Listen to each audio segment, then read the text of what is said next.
लकड़ी रे दू बोमाले पटैले रे भाईवा दोनों निकल के लकड़ी रे एगो हालै गोरकी छौरी एगो हालै समार की एगो हालै गोरकी छौरी एगो हालै समार की रे दू बोमाले पटैले रे भाईवा दोनों निकल के लकड़ी रे दू बोमाले पटैले रे भाईवा दोनों निकल के लकड़ी रे एगो हालै गोरकी छौरी एगो हालै समार की रे एगो हालै गोरकी छौरी एगो हालै समार की रे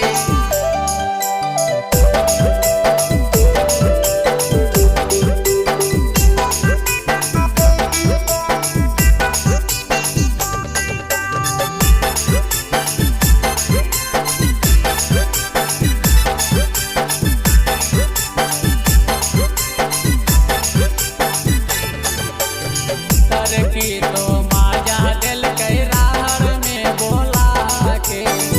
गोरकी के लूट ले लिए सरसों में ले जाके सरसों में ले जाके गोरकी तो माजा दिल कई राहर में बोला के गोरकी के लूट ले लिए सरसों में ले जाके एक गाँव के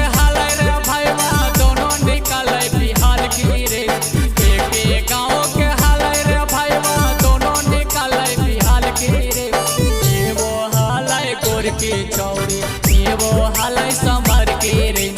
एगो हालै गोरकी छौरी एगो हालै समार की रे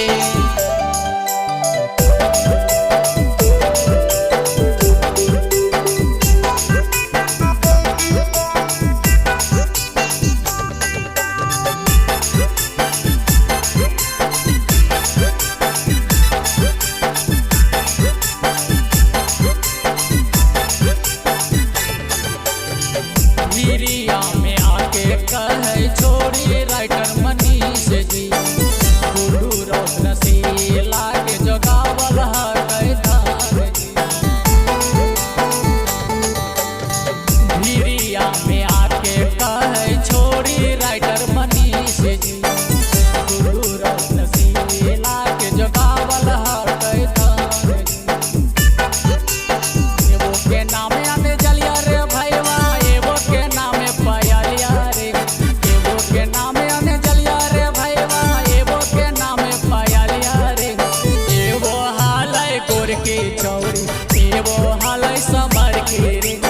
एगो हालै गोरकी छौरी एगो हालै समार की रे